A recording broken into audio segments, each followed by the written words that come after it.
10th class. आज exercise 9.1 question number 3 solve करेंगे। Third question is a contractor plans to install 2 slides for the children to play in a park. एक contractor ने 2 slides लगाने का plan किया for the children below the age of 5 years। जो बच्चे 5 साल से छोटे थे। She prefers to have a slide whose top is at a height of 1.5 metre. ऐसी स्लाइड बनानी थी उनके लिए जिसकी हाइट जो है वो 1.5 है, 5 मीटर है, and is inclined at an angle of 30 degree to the ground, जो कि क्या हो 30 डिग्री ग्राउंड के ऊपर एंगल बना रहे हो। तो इस तरह से अब देखो पहले तो कि जब हम बात कर रहे हैं below the age of 5 years, तो उनके लिए जो स्लाइड बनेगी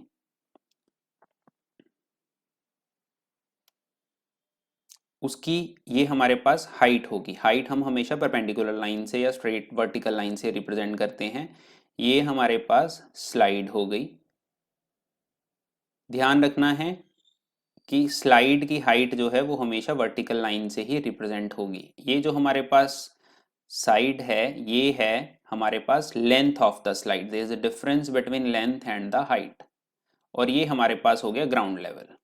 तो भी अकॉर्डिंग टू क्वेश्चन हाइट जो है वो हमारे पास क्या आ चुकी है 1.5 मीटर। तो ये वाली साइड हमारे पास क्या हो गई 1.5, एंड जो हमारे पास एंगल है ग्राउंड के साथ, एंगल विद द ग्राउंड जो स्लाइड ने बनाया है वो है हमारे पास 30 डिग्री। तो इस डायग्राम का नेमिंग कर लेते हैं हम A B and C. AC is the slide, AB is height of the slide और BC is the ground level। Next आगे देखते हैं क्वेश्चन क्या लिखा हुआ है हमारे पास। Whereas for elder children she wants to have a steep slide at a height of 3 metre. बड़े बच्चों के लिए जो स्लाइड बनानी थी उसकी हाइट रखी गई 3 metre and inclined at an angle of 60 degree to the ground, और वो कि 60 डिग्री के ऊपर inclined थी। तो अगर हम स्लाइड ड्रॉ करें फॉर एल्डर चिल्ड्रन तो उसकी हाइट थोड़ी सी ज़्यादा है इसके कंपैरिजन में, और जो स्लाइड है वो ग्राउंड के साथ एंगल भी थोड़ा ज़्यादा बना रही है विच इज़ 60 डिग्री। ये हमारे पास ग्राउंड लेवल हो गया। इसकी भी हमें नेमिंग करनी पड़ेगी। नेमिंग अलग करेंगे इसकी। इसकी नेमिंग हमने कर ली P, Q and R। Angle है हमारे पास इस केस में 60 degree with the ground, and side है हमारे पास जो हाइट है 3 मीटर। नेक्स्ट आगे क्वेश्चन है हमारे पास what should be the length of the slide in each case. दोनों केसेस में हमें फर्स्ट केस में भी और सेकंड केस में भी क्या निकालनी है, ये इसमें AC निकालनी है लेंथ ऑफ द स्लाइड, और इसमें क्या निकालनी है PR निकालनी है। तो अभी फर्स्ट हम ट्राइंगल कंसीडर करेंगे जो हमने ABC बनाया है। इन ट्राइंगल ABC हमारे पास BC साइड होगी बेस, AB हो गया परपेंडिकुलर, और AC जो है वो है हाइपोटेन्यूस। AB हमारे पास परपेंडिकुलर है। परपेंडिकुलर और हाइपोटेन्यूस में जो रिलेशन है वो है साइन थीटा। तो यहाँ पे डायरेक्ट हम क्या अप्लाई कर देंगे, साइन थीटा अप्लाई कर देंगे। Sine theta is equals to perpendicular upon hypotenuse. Sine theta, theta is 30 degree, diagram में हमें गिवन है 30 डिग्री, तो साइन 30 हो जाएगा यहाँ पे। परपेंडिकुलर का नेम है हमारे पास AB, हाइपोटेन्यूस है हमारे पास AC। साइन 30 की वैल्यू टेबल बनाना आता है आपको अच्छी तरह से, 1/2। The value of AB is 1.5 upon AC। Cross multiply कर देंगे, 1 into AC is equals to 1.5 into 2। AC को 1 से मल्टीप्लाई किया, AC आ गया हमारे पास 1.5 इंटू 2 आ गया 3.0 मीटर। नेक्स्ट हमारे पास दूसरी जो डायग्राम थी पी क्यू आर में अब हम निकालेंगे, इसमें भी सिमिलर ऐसे ही, in triangle P Q R, इसमें भी हमें हाइपोटेन्यूज निकालना है, पी आर साइड निकालनी है विच इज हाइपोटेन्यूज, तो इसमें भी हम लोग साइन थीटा ही अप्लाई करेंगे क्योंकि परपेंडिकुलर गिवन है। Sine theta is equals to perpendicular upon hypotenuse. Theta given है हमें, theta is 60 degree, name of perpendicular is P Q, hypotenuse is PR, sin 60, the value of sin 60 is under root 3 upon 2, PR is 3 metre, उसकी value put कर, PQ is 3 metre and PR हमें find out करना है। इसमें भी cross multiply की हमने,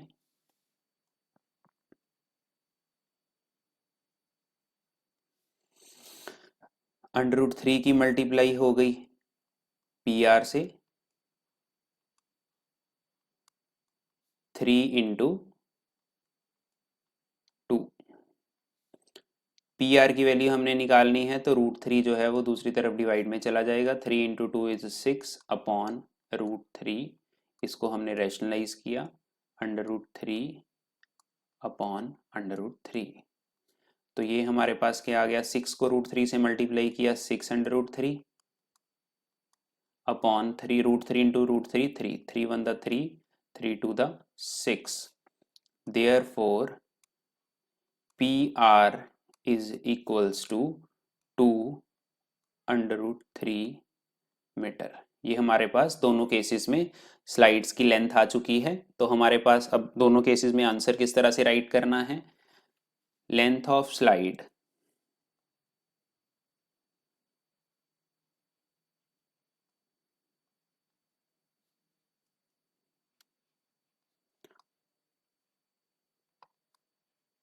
for younger लिख सकते हो आप, इसमें below the age of 5 year भी लिख सकते हो, is equals to 3 metre,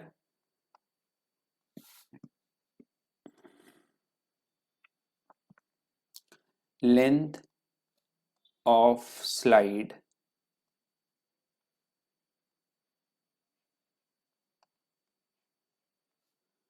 for elder, बड़े बच्चों के लिए जो लेंथ आई है वो आई है हमारे पास 2 अंडर रूट 3 मीटर। तो स्टूडेंट्स ये हमारे पास आंसर हो गया, क्लियर है सभी को। नेक्स्ट क्वेश्चन जो है हमारा fourth question is the angle of elevation of the top of a tower from the point on the ground which is 30 metre away from the foot of the tower is 30 degree. इसमें हमें पहले तो पता होना चाहिए कि angle of elevation क्या होता है, तो आप ये डायग्राम मैंने बनाई है एंगल ऑफ एलिवेशन और एंगल ऑफ डिप्रेशन देखने के लिए। हमारी आईज से जो हॉरिजॉन्टल लाइन अगर हम ड्रॉ करें, जो भी ऑब्जर्वर है जहां पर उसकी आईज हैं वहां से अगर हम हॉरिजॉन्टल लाइन ड्रॉ करें, अगर तो कोई भी ऑब्जेक्ट हमारे पास ऊपर की तरफ है, हमारी आई से ऊपर की तरफ है, हमें ऊपर की तरफ, जैसे ये प्लेन है हमें ऊपर की तरफ देखना पड़ रहा है, तो हॉरिजॉन्टल लाइन के साथ जो भी एंगल बनता है ये होता है हमारे पास एंगल ऑफ एलिवेशन, जब हम ऊपर की तरफ देखते हैं कोई भी चीज। जब हमारी आईज से नीचे की तरफ बेंड करके हमें देखना पड़ता है तो हॉरिजॉन्टल लाइन के साथ जो एंगल बनता है वो होता है एंगल ऑफ डिप्रेशन, पूरा बोलते हैं, पूरा नहीं आया ये डायग्राम में, डिप्रेशन ION आना था साथ में, ये इसको हम बोलते हैं एंगल ऑफ डिप्रेशन। तो क्लियर है स्टूडेंट्स। तो angle of elevation of top of a tower from the point, तो टावर है उसको हम ग्राउंड से देख रहे हैं, तो आप मान के चलिए कि एक टावर है हमारे पास, एक सिंपल लाइन से हमने ड्रॉ कर दिया, मान लो ये टावर है, यहां पर एक पर्सन खड़ा है इस पॉइंट के ऊपर, तो वो टावर के टॉप को देख रहा है, तो उसकी आईज से स्ट्रेट लाइन आएगी हमारे पास ये,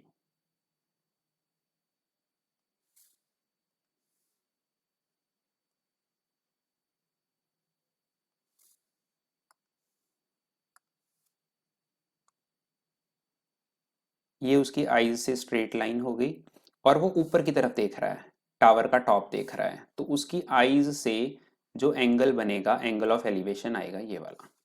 ये हमारे पास एंगल ऑफ एलिवेशन जो है वो हमारे पास क्या आ गया, इस केस में 30 डिग्री उन्होंने बोला है हमें।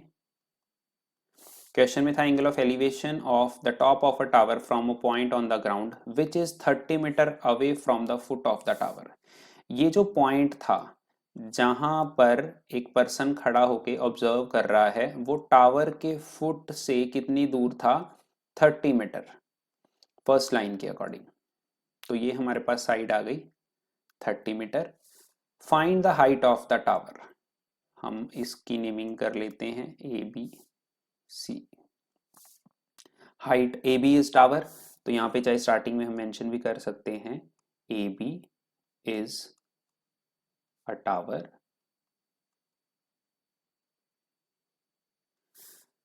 अभी हमें ए बी की हाइट फाइंड आउट करनी है। पूरे ट्रायंगल में एक साइड पता है हमें, ये हमारे पास है बेस और हमें निकालना क्या है, परपेंडिकुलर हमें फाइंड आउट करना है। परपेंडिकुलर और बेस में हमारे पास जो रिलेशन होता है वो हम अप्लाई कर देंगे इन ट्राइंगल ए बी सी। तो यहाँ पे परपेंडिकुलर और बेस में रिलेशन जो अप्लाई होगा वो होगा tan theta which is equals to perpendicular upon base. Theta कितना गिवन है हमें इस क्वेश्चन में, 30 डिग्री, तो tan 30 degree is equals to perpendicular is A B, base is BC. Tan 30, the value of tan 30 is 1 upon under root 3। ये आपको table बनाना अच्छी तरह से आता है। AB we have to find out AB, तो AB को ऐसे ही रखेंगे। BC हमारे पास क्या गिवन है, 30, तो क्रॉस मल्टीप्लाई हो जाएगी, 1 इंटू 30, 30 आ गया हमारे पास इधर, AB इंटू √3। अभी हमें ए बी की वैल्यू ही फाइंड आउट करनी है, तो √3 दूसरी तरफ डिवाइड में चला गया, नहीं भी लेकर आना तो पहले ही एज इट इज रख सकते थे। ये हमारे पास वैल्यू आई है ए बी की। इसको अभी हमें क्या करना पड़ेगा, rationalise. 30 into √3, 30 √3 upon 3, 3 10 the 30। Therefore AB is equals to क्या आ गया हमारे पास, 10 अंडर रूट 3 मीटर, और AB ही हमें निकालना था which is the height of the tower. So height, answer हमेशा जिस फॉर्म में क्वेश्चन पूछा गया है उसी फॉर्म में करना है। Height of tower is equals to 10 under root 3 metre. तो ये क्वेश्चन सभी को क्लियर होगा अभी। Next question number 5। A kite is flying at a height 60 meter above the ground. Kite fly कर रहा है 60 meter above the ground. The string attached to the kite is temporarily tied to a point on the ground.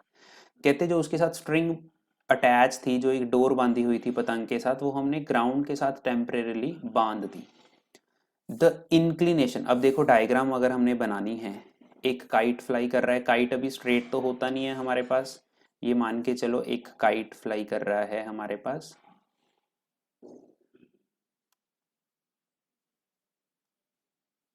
इस तरह से, तो इसके साथ जो स्ट्रिंग अटैच है वो ऐसे होगी, ये हमने ग्राउंड लेवल के ऊपर बांध दी। The inclination of the string with the ground is 60 degree, और हाइट दी हुई है 60 मीटर। हाइट आपको बताया है हमेशा वर्टिकल लाइन से ही हम रिप्रेजेंट करेंगे, तो हाइट ये आ गई कि कितनी हाइट के ऊपर आ रहा है, और ये हमारे पास आ गया ग्राउंड लेवल। ग्राउंड के साथ कितने डिग्री का एंगल बनाया है स्ट्रिंग ने, 60 डिग्री का। तो ये हमारे पास 60 डिग्री आ गई लाइन, इसको हमने नेमिंग ट्राइंगल की कर ली ए बी और सी। ए बी है हमारे पास height which is 60 metre, given है क्वेश्चन में 60 मीटर हाइट के ऊपर जो है काइट फ्लाई कर रहा है, एंगल भी 60 डिग्री दे दिया। आगे उन्होंने पूछा है find the length of the string, string की लेंथ फाइंड आउट करनी है assuming that there is no slack in the string. Slack का मतलब है कोई भी बल नहीं पड़ा हुआ उसमें, बिल्कुल स्ट्रेट है लाइन जो स्ट्रिंग है, तो इसकी हमें लेंथ फाइंड आउट करनी है। It means we have to find out A C. इस क्वेश्चन में अब हमारे पास ए बी गिवन है विच इज परपेंडिकुलर, AC हमें फाइंड आउट करना है which is hypotenuse. The relation between perpendicular and hypotenuse in triangle A B C, यहां पर आप ऊपर मेंशन भी कर सकते हो AC is the string.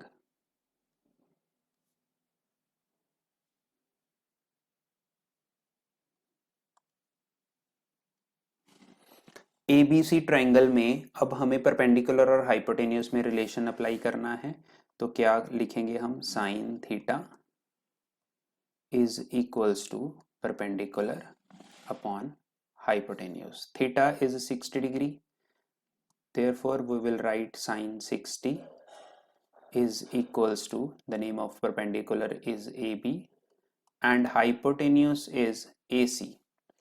The value of sine 60 is under root 3 upon 2.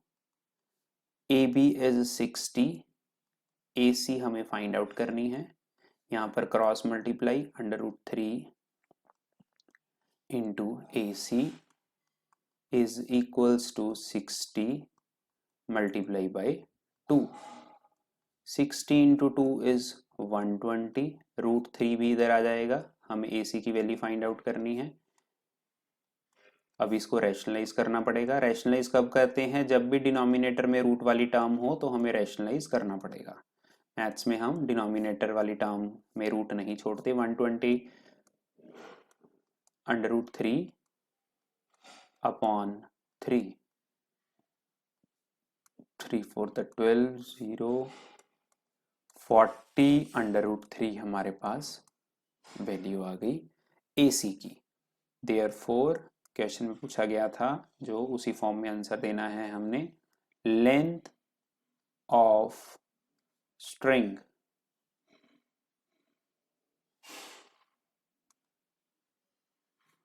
Is equals to 40 under root 3 metre. तो ये आपके क्वेश्चन नंबर 3, 4 और 5 आज की वीडियो में कंप्लीट हो गई। स्टूडेंट होप कि आपको अच्छी तरह से समझ आए होंगे, तो सभी ने इनको अपनी नोटबुक्स पे भी अच्छी तरह से नोट कर लेना है।